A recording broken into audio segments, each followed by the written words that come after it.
खुदा के कदूस जलाली असली और अब्दी नाम में आप सबकी सलामती चाहता हूँ। मैं आज CRN चैनल के थ्रू जो कि एवेंजलिस्ट हमारे परवेज़ आलम साहब के ज़रिए से आज आपसे बातचीत कर रहा हूँ और खुदा का शुक्र करता हूँ कि उसने मौका दिया कि आज खुदा का कलाम आपके साथ शेयर करूँ। और मेरा मौजू है आज पाकीज़गी, क्योंकि हमारा खुदा पाक है और हमें भी पाकीज़गी के लिए कहता है। तो आए मेरे साथ, सबसे पहले हम छोटी सी एक दुआ करेंगे और उसके बाद हम इस आयत को लेंगे जिसके ज़रिए हमें पाकीज़गी की समझ आएगी।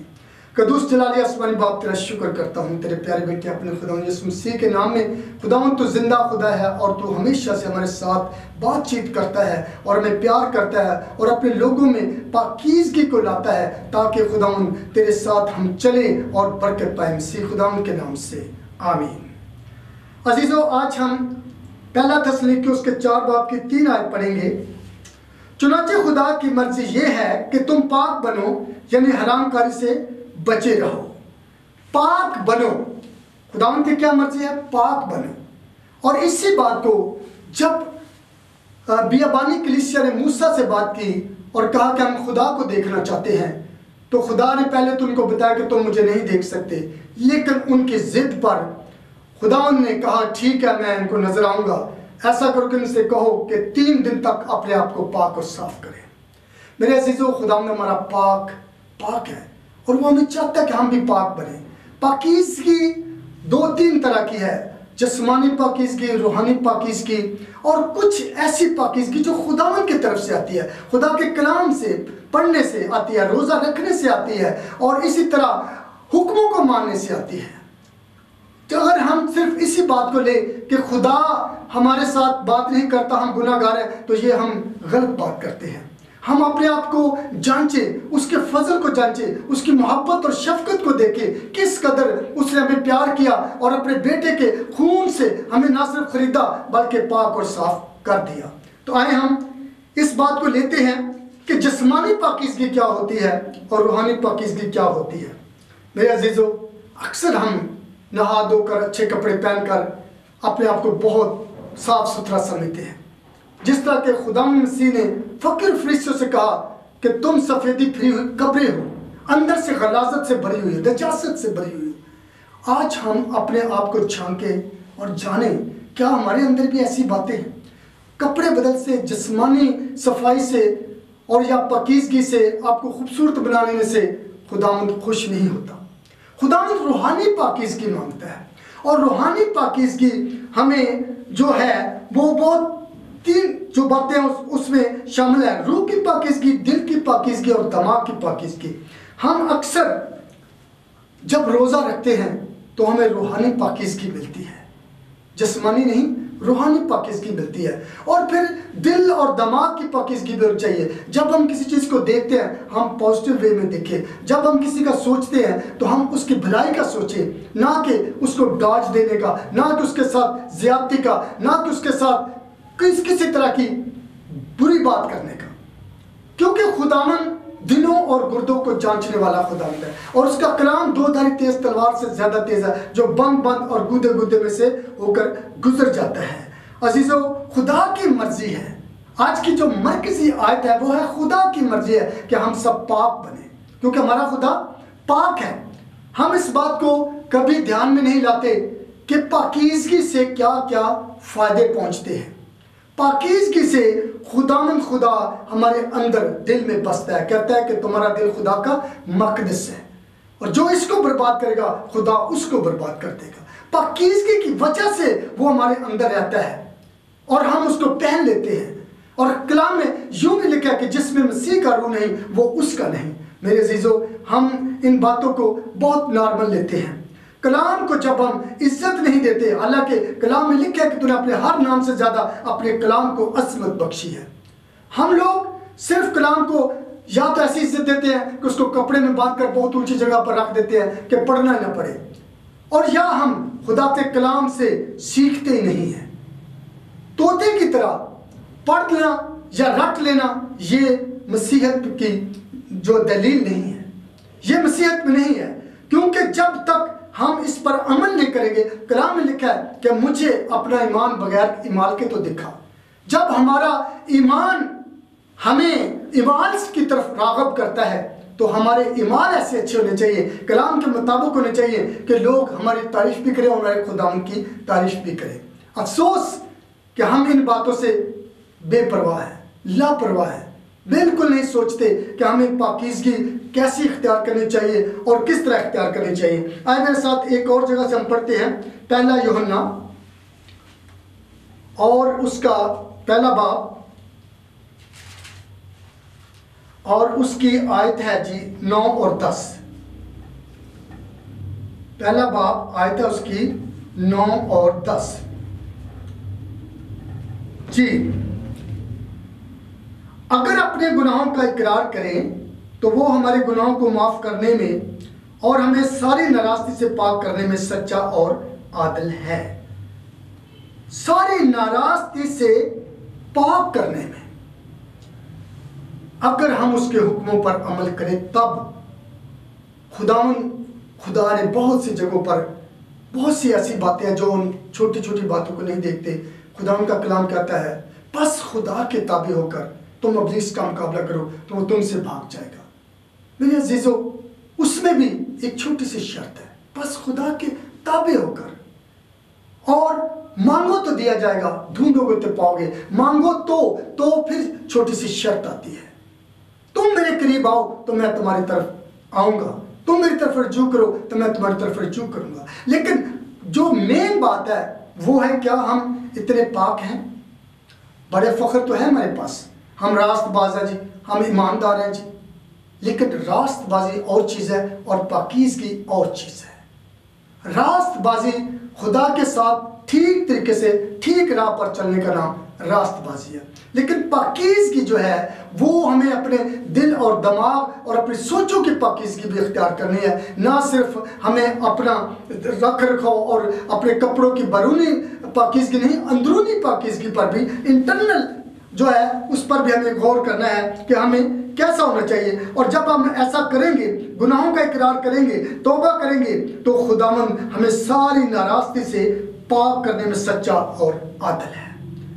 अजीजों, हम बिल्कुल इन बातों का ध्यान नहीं देते, जूतों समेत पुलपुट पर चल रहे हैं, गंदे हाथों से कलाम पकड़ रहे हैं, और भी बहुत सी ऐसी बातें हैं जिस मुंह से हम गालियां देते हैं और उस मुंह से हालेलुया भी कहते हैं, बहुत कुछ हम करते हैं। लेकिन ये ध्यान करने की ज़रूरत है, हमें इस तरफ गौर करना है क्यों हम ऐसा करते हैं, क्यों हम अपने खुदा को इस तरह से तंग करते हैं, टीज करते हैं। क्योंकि खुदावंद नहीं चाहता कि हम बर्बाद हों। खुदावंद तो पुराने अहदनामा में कहता है कि मेरी कौम, मेरी उम्मत अदम मार्फत की वजह से हलाक हो रही है। खुदावंद तो किसी की बर्बादी नहीं चाहता, बल्कि चाहता है कि हर शख्स तौबा करे और हमेशा की ज़िंदगी का वारिस ठहरे। हम एक और हवाला पढ़ेंगे कि खुदावंद के कलाम में पहला पतरस 1:15 को पढ़ेंगे, 1 बाब की 15 आयत। बल्कि जिस तरह तुम्हारा बुलाने वाला पाक है उसी तरह तुम भी अपने सारे चाल चलन में पाक बनो। जिस तरह तुम्हारा बुलाने वाला पाक है। बुलाने वाला कौन है? खुदा है, बाप है, और वो पाक है। और हमारे खुदावंद यीशु मसीह ने भी जब हमें दुआए रब्बानी सिखाई तो कहा कि जैसे तेरा नाम पाक आसमान पर माना जाता है, ज़मीन पर भी माना जाए। उसका नाम पाक मानना और पाक होना बहुत लाज़िम और मलज़ूम इस तरह से है कि आपस में इनको ज़हन नशीन करना है कि हमारा जो पाक होना है वो किस कदर खुदा के करीब मोतबर ठहरता है। हम बातों से बहुत बातें बनाते हैं कि जी हम ऐसे हैं, हम एवेंजलिस्ट हैं, पास्टर हैं, बिशप हैं, डिकन हैं, पता नहीं क्या क्या बन जाते हैं, लेकिन हमारी जो अंदरूनी ज़िंदगी है वो उसके अपोजिट होती है। यहाँ देखिए वो क्या कहता है कि बल्कि जिस तरह तुम्हारा बुलाने वाला पाक है उसी तरह तुम भी अपने सारे चाल चलन एक्टिविटीज़, अपनी जितनी भी सरगर्मियाँ हैं उनमें भी अपने आप को पाक रखो। और पाकीज़गी जब आती है तो पाक रूह हमारे अंदर उतरता है, पाक रूह में छूता है। लेकिन जब जहाँ ज़माने की बातें और गलत कार्य हमारे अंदर आती हैं तो पाक रूह रंजीदा हो जाता है, बल्कि हमसे दूर हो जाता है। हमें पाक रूह को लेने के लिए, हमें खुदा की कुर्बत को हासिल करने के लिए पाकीज़गी की इंतहा दर्जे की ज़रूरत है कि हम पाक बने। और पाक बनने के लिए बहुत सी हमने खुदावंद ने हमें बातें दी हुई हैं। इब्रानियों 2:11 आयत हम पढ़ते हैं, उसमें भी बताया जाता है कि खुदा का रूह और खुदा का कलाम हमें पाक करता है। अपने शागिर्दों से मसीह ने कहा तुम सब पाक हो, मासवाए के यहूदा अस्करियोती के। और खुदावंद बताते हैं कि मेरे कलाम के वसीला से, अगर यूहन्ना 15 बाब पढ़े जहाँ लिखा है कि अंगूर का किक, तो वहाँ खुदावंद बताता है उनको कि तुम मेरे कलाम के वसीला से पाक हो। खुदावंद हमें पाक बनाता है, पाक करता है, मगर हम पाक होना नहीं चाहते। ये हमारी कमजोरियां है, ये हमारी गलत बातें हैं कि हम अपने आप को जानते नहीं। हमारा खुदावंद का क्या स्टेटस है और हमारा क्या स्टेटस है। हम बेटे बेटियां हैं लेकिन बिल्कुल फारिग, ना बाप सी खसलत है, ना बाप सी बात है, ना बाप की ताबेदारी है, ना बाप की फरमाबरदारी है। हम सिर्फ बातों बातों से कहते हैं हम उसके बेटे और बेटियां, और बड़े ये भी बात बुलंद आवाज से कहते हैं जी हवा च उठ जाना है, यीशु ने जिदवाना है, लेकिन वहां लिखा मुकद्दसीन लोग हवा में उठाए जाएंगे, बादलों पर उठाए जाएंगे। तो हमें ये देखना है कि हमारी पाकीज़गी का मेयार क्या है। कलाम के मुताबिक, और कलाम एक कसौटी है, इसके मुताबिक हम अपने आप को जब जांचते हैं, परखते हैं, देखते हैं, तो हम बहुत कम निकलते हैं, कम तोले जाते हैं। हमें ज़्यादा से ज़्यादा इस बात को रखना है कि हमारी पाकीज़गी किस तरह की है। कलाम तो कहता है वैसा ही मिजाज रखो जैसे मसीह यीशु का था, लेकिन हम लोग इन बातों पर नहीं ध्यान देते। हम ना हो तो उसके हुक्मों की तरफ ध्यान देते हैं, आइन को नहीं मानते, उसके कवानीन को नहीं जानते। महज एक ही बात है जी, हम खुदा के बेटे हैं, हम खुदा की बेटियां हैं। अजीजों, ऐसे नहीं होगा, ऐसे नहीं होगा। कलाम में लिखा जितने भी खुदा की रूह की हिदायत से चलते हैं वो ही खुदा के बेटे हैं। अब रूह की हिदायत से चलना हमारे लिए जरूरी है। और रूहुल कुद्दस, मैंने जब कहा था आपका अंदर साफ होगा तो रूहुल कुद्दस आपके अंदर आएगा और आपको इस लायक करेगा कि आप बाप से हम कलाम हो, बाप आपकी तरफ राग़ब होगा और बाप आपको बरकत देगा। मेरे अजीजों, हम जब भी कलाम की तरफ आते हैं तो बेशुमार ऐसी यहाँ पर हमें बातें मिलती हैं, कलाम की आयात मिलती हैं जो हमें सिखाती हैं कि हमने दुनियादारी को कैसे तर्क करना है, हमने किस तरह खुदा के साथ जुड़ना है और खुदा के साथ मेल मिलाप रखना है। जब तक हम खुदा को सच्चे दिल से, साफ नीयत से नहीं पहनेंगे, नहीं अपनाएंगे और उसको अव्वल दर्जा नहीं देंगे, और अव्वल दर्जे के लिए लाजमी है कि हम खुदावंद की बातों को अपने अंदर, अपने दिल में रखें। दाऊद नबी कहता है मैंने तेरे कलाम को अपने दिल में रख लिया ताकि तेरे खिलाफ गुनाह ना करूं। हम लोग बेशक मरूसी गुनाह की पैदावार है, हम लोग बेशक दाऊद नबी के मुताबिक मैनू विच गुनाह दे जम्मिया मेरी माई, गुनाह से आते हैं, लेकिन उसका कुफारा, उसका खून हमें धोकर पाक और साफ करता है। लेकिन वो पाकीज़गी का स्टैंडर्ड हमें कायम रखना है। ऐसे नहीं कि बातों से दूसरों को बताने से या किसी को नसीहत करते रहे और खुद मियाँ मिठू बने रहे। अपनी तारीफ आप करने की बजाय अपना अंदर आप हम खुद झांकें और देखें कि हमारे अंदर कितनी कबाहतें हैं, कितनी गलत बातें हैं और कितना कुछ भरा हुआ है। जब तक हम अंदर से खून रेजियाँ, हरामकारियाँ, बदकारियाँ, हसद, बुग़्ज़, नफरतें, गुस्सा, घमंड, झगड़े ख़त्म नहीं करेंगे, हम पाक साफ नहीं होंगे, हमारा अंदर ठीक नहीं होगा। मैं एक मिसाल छोटी सी देता हूँ। अगर आपके घर में दूध लेने वाला कोई आता है तो आप कोई सा बर्तन उठा के ले जाते हैं, तो जब वो दूध डालने लगता है देखते हैं कि इसके अंदर तो सालन लगा हुआ है, गंदा है, तो क्या वो दूध डाल देगा? बिल्कुल नहीं डालेगा। क्यों नहीं डालेगा? वो कहेगा भाई इसको पहले धो कर ला। हम पाक रूह को बुलाते हैं, ऐ पाक रूह आ, पाक रूह छू। कैसे छुएगा पाक रूह जब हम अंदर से साफ नहीं होंगे, जब हम अपने अंदर को पाक साफ नहीं करेंगे? और कलाम में यूं भी लिखा है कि तुम्हारा दिल या तुम जो हो खुदा की खेती हो, खुदा की इमारत हो। तो मेरे अजीजों, खुदा वहाँ रहेगा जो गंदी इमारत हो, जिसमें पाकीज़गी ना हो। तो आज हमें गौर करना है कि हम पाकीज़गी के किस मेयार पर खड़े हैं। हमें पाकीज़गी किस तरह की चाहिए? हमें पाकीज़गी ज़ुबान की चाहिए, हमारी ज़ुबान से गंदे लफ्ज़ ना निकले। हमें पाकीज़गी कानों की चाहिए ताकि हमारे कान बुरी बातें ना सुने। हमें पाकीज़गी अपनी आंखों की चाहिए ताकि हम किसी को बुरी नज़र से ना देखें, किसी के खिलाफ या किसी के देखकर किसी को अपना ज़हन गंदा ना करें। लेकिन कलाम भी कहता है तुम्हारी आंखें, ज़बूर में कहता है सीधी रहें। खुदावंद हमें हर तरह से पाक रखता है और पाक करना चाहता है। वो पाक देखना भी चाहता है, पाक करना भी चाहता है, मगर हम पाक होना नहीं चाहते। हम सिर्फ इसी प्राउड में है, इसी फख्र में है कि हम मसीही हैं जी, लेकिन हमारा मसीहों जैसा कोई रद्द अमल नहीं है, ना अच्छा अमल है ना उसका रद्द अमल है। हम बिल्कुल ऐसे हैं जैसे कि कोई बंदा दूसरे बंदे को सिखाता है कि तुम अच्छे बन जाओ, तुम ये कर दो, वो कर दो, तुम में ये खूबियाँ होनी चाहिए, तुम में वो नहीं होनी चाहिए। तो खुद में जब हम एक तरफ किसी की उंगली उठाते हैं तो 3 जो उंगलियाँ होती हैं वो अपनी तरफ होती हैं। इसलिए हमें ये बात जाननी और समझनी है कि हमें खुदावंद अपने खुदा से बिल्कुल मुखलिस होना है और उसके साथ उसको संजीदगी से लेना है। एक छोटी सी बात है, जब आपकी कभी कॉल आती है, आप कितने ध्यान से, पूरे ध्यान से सुनते हैं। कभी खुदा का कलाम भी पूरे ध्यान से सुना और सुनकर उसको कभी दिल में महज सुनने वाले ना बने, बल्कि उस पर अमल करने वाले भी बने। जब आपके पास खुदा का कलाम आता है तो उसको अपनी ज़िंदगी में उसकी एप्लीकेशंस लाएं, उसको अप्लाई करें, ताकि हम खुदावंद अपने खुदा की निगाह में मोहतबर ठहरे।